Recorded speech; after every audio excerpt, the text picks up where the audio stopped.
Assalamualaikum warahmatullahi wabarakatuh. Perkenalkan, nama saya Irfanis Metajiwa. Saya di mahasiswa Stika Sementara Kupang. Di sini saya presentasi tentang konsep stres dan adaptasi. Yang pertama, stres. Setiap orang mengalami stres dari waktu dan umumnya seorang dapat menghadapi stres jangka pendek atau menghadapi stres jangka panjang sampai stres itu berlalu. Adaptasi stres. Yang pertama, stres adalah segala situasi di mana tuntunan non spesifik mengharuskan seseorang individu untuk merespon atau melakukan tindakan layak. Yang kedua, persatuan pengalaman individu terhadap perubahan besar menimbulkan stres. Stimulasi yang mengawali itu menjatuhkan perubahan disebut seseorang. Yang ketiga, stresor dapat dikelompokkan menjadi dua. Yang pertama, stresor internal dan eksternal. Faktor yang mempengaruhi respon terhadap stresor. Stresor terhadap segala bentuk stresor menentukan pada fungsi fisiologi, kepribadian, dan karakteristik perilaku. Seperti juga hanyalah sifat dari stresor mencakup faktor-faktor dan sebagai berikut.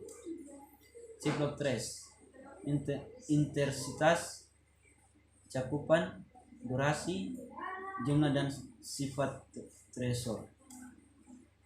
Stresor internal berasal dari dalam diri seseorang, demam, kondisi seperti kehamilan atau menafasi atau suatu keadaan emosi seperti rasa bersalah.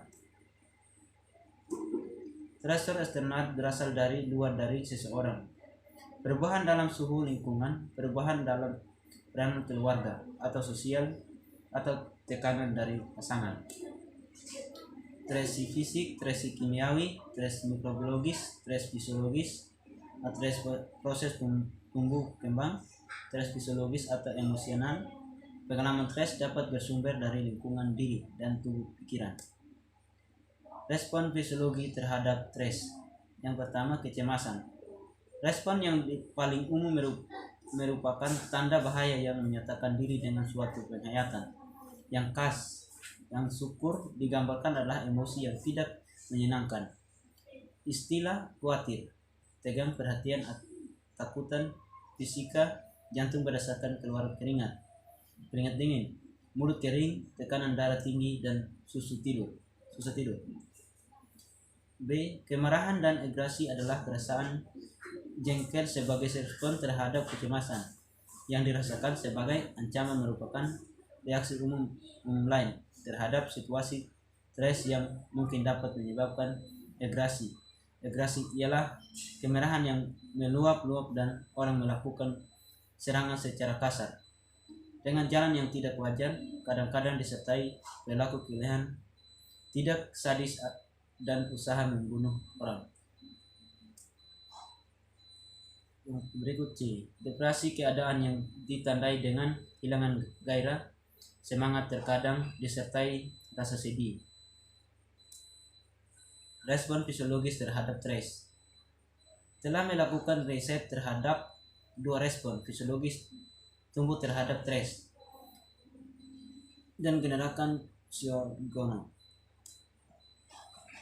Tumbuh menghasilkan banyak respon setempat terhadap stres. Respon setempat inilah termasuk pembekuan darah dan pembunuhan luka, akomodasi mata terhadap cahaya. Karakteristik dari LAS. Respon yang terjadi hanya setempat dan tidak melebihi semua syarat. Respon bersifat adaptasi, diperlukan stresor untuk menstimulasinya. Respon fisik jangka pendek dan tidak terus-menerus. Respon fisik restoratif. Luas ini hanya kita temui adalah kehidupan kita sehari-hari, seperti yang diuraikan di bawah ini. Fase pertama, adanya perubahan sel dan sistem sirkulasi, dimulai dengan penyemprotan pembuluh darah di tempat cedera dan secara bersama.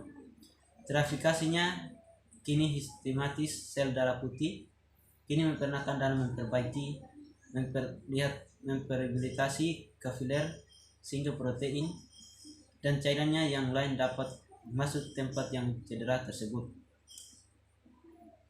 Fase kedua, pelepasan exudate adalah kombinasi cairan dan sel yang telah mati dan bahan lain yang dihasilkan tempat cedera. Fase ketiga, regenerasi jaringan dan terbentuknya jaringan paru. Respon ini merupakan respon adaptasi yang bertujuan melindungi tumbuh dari kerusakan lebih lanjut, misalnya mengangkat kaki ketika bersentuhan dengan benda tajam. Bagaimana dengan gas? Merupakan respon fisiologi dari seluruh tubuh terhadap stres. Respon yang terlibat di dalamnya adalah sistem saraf otonomi dan sistem edukasi di beberapa buku. Teks gas sering disamakan dengan sistem neuroendokrine. Fase alam waspada melibatkan pengarahan mekanisme pertahanan dari tubuh dan pikiran untuk menghadapi stres, reaksi fisiologis dan tanda fisik.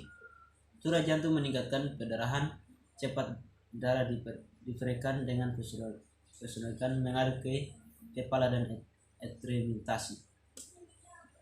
Banyak orang tubuh berpengaruh gejala stres, mengeluarkan denyut nadi ke tangan otot dan daya tahan tubuh menurun. Fase adalah melibatkan pengarahan ke mekanisme pertahanan dari tubuh seperti pengatasi hormon yang berakibat meningkatkan volume darah dan akhirnya menyimpan individu tubuh beraksi.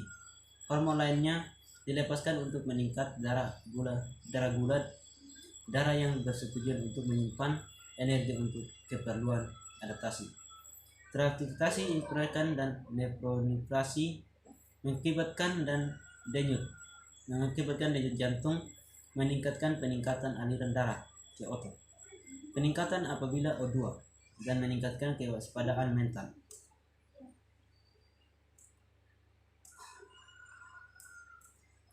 Frustrasi melawan individu mencoba berbagai macam mekanisme penanggulangan fisiologis dan pencemahan masalah, serta mengatur strategis tubuh berusaha menyeimbangkan kondisi fisiologi sebelumnya kepada keadaan normal, dan tubuh mencoba mengatasi faktor-faktor penyebab stres. Bila teratasi, gejala stres menurun atau normal, tubuh kembali stabil, termasuk hormon denyut jantung, tekanan darah, sirkulasi tersebut berupa beradaptasi terhadap stresor. Jika ini berhasil, tubuh akan memperbaiki sel-sel yang rusak. Yang ketiga, merupakan fase perpanjang stres yang belum dapat tergabungkan pada fase sebelumnya.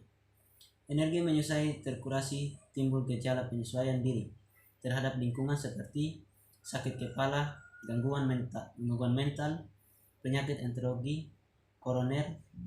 Bila usaha melawan tidak dapat lagi diusahakan, maka kelelahan dapat mengadaptasi kematian. Tahap ini cadangan energi telah menipis atau habis.